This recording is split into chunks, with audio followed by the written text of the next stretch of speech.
tubanje kubasuhuza abakunzi ba Nibyo TV. Ibi ngibi byabaye murabibona namwe, aho ngaho ubwo Nyabugogo rwose byari ibintu bigaragara cyane ko ari ibintu bitangaje.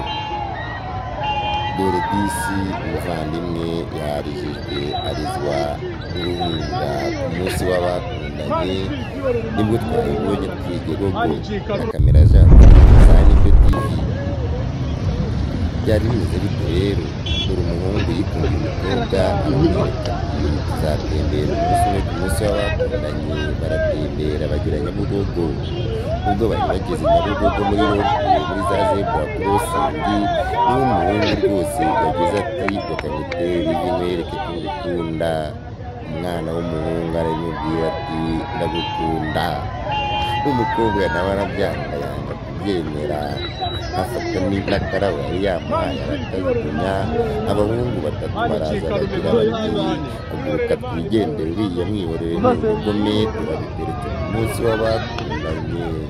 Kandi bavandimwe, ibi ngibi ntibyabaye ahantu hamwe gusa, dore ko twabyumvise n'ahandi hantu hatandukanye. Wakurikira iyi nkuru ukumva ati urukundo burya kuri Saint Valentin ni ikinyoma, ya minsi yacu tujya tuvuga ni ibinyoma. Dore bisi ukuntu arimo ararira. Dore umukobwa nawe rero ni wa wundi wigize ashwi. Dore kamera zacu nazo tukazirambura tukazerekeza aho umukobwa yibereye. Abaturage Nyabugogo bahuruye. Mubikurikire namwe mwirebere bavandimwe. Uyu mukobwa rwose yasigaje umusore mwiza cyane, wari wifitiye n'imodoka nziza yari yayiparitse ntabwo hirya. Kurikira videwo ubundi ubone inkuru yose ukuntu ihagaze. Dore nk'aho ngaho umukobwa kuko yari azi ahantu ikinyabiziga kiri, yatambaga yerekera aho ikinyabiziga kiri. Abantu bose barashungera bamwiruka inyuma.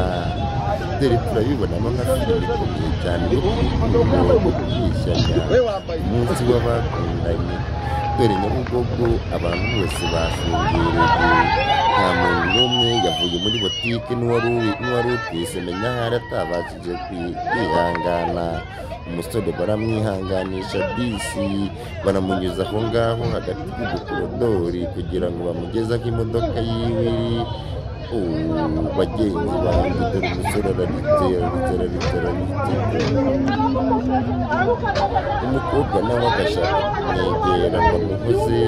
Abaturage nabo bakavuga benshi cyane.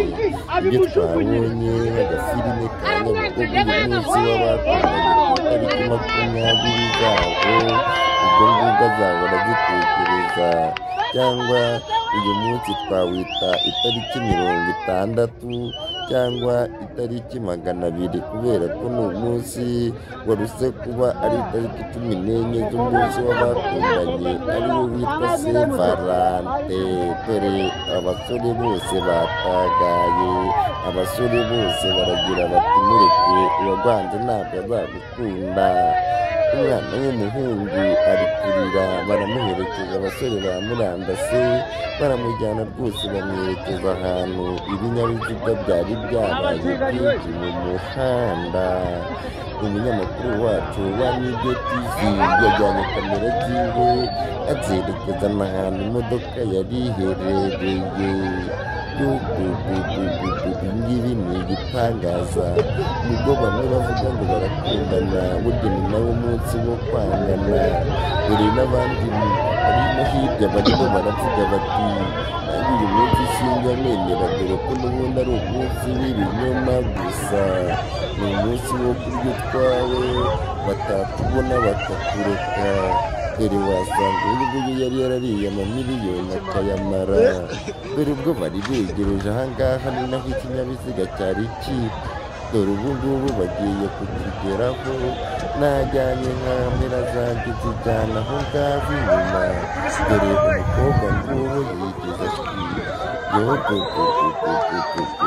Mbega umukobwa bakojeje abandi bakobwa isoni. Aha, tugeze ku kinyabiziga. Umwana w'umuhungu aragifunguye araje dore nguwo nawe baramuzanye arahageze bw'amarira menshi cyane atanze kontake baramufunguriye ubwo bamufunguriye rero reka nze turebe ikigiye gukurikira arabanza ararira umukobwa aravuga ati fungura fungura bisa yari match ikomeye cyane y'urukundo rwo kuri Saint Valentin. Iyi match nta wundi muntu wayimenya uretse twe twayirebesheje kamera zacu. Umwana w'umuhungu ageze mu modoka n'imbere ararira umukobwa asigara inyuma y'imodoka. Abakunzi bacu nimukurikira aka gafilimu ubundi naho ubutaha mukore subscribe ubundi turabakunda cyane. ni Nibyo TV. Umukobwa arayarize nk'ay'ikibwana.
Oya nanjye mbibonye uko kuko ndimo nifatira amavideo.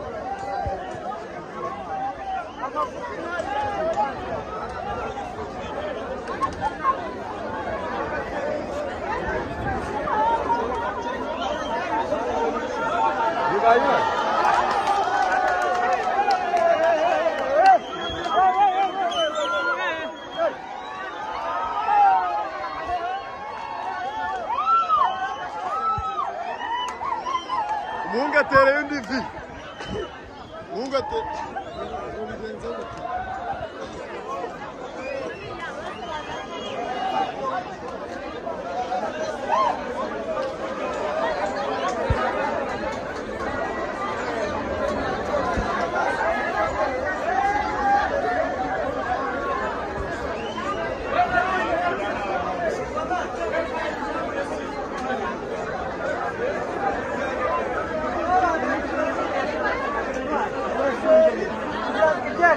Uriya Amerikani n'umusikari bana.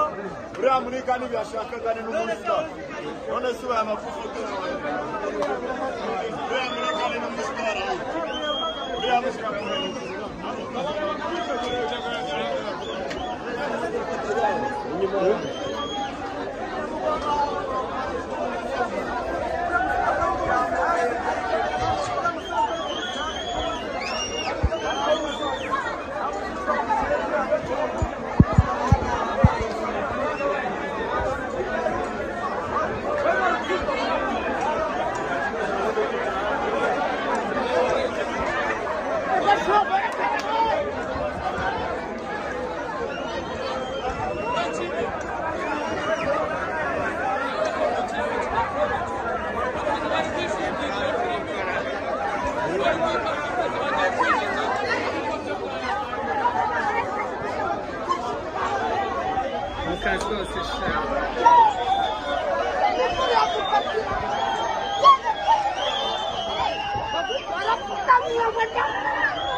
Nah,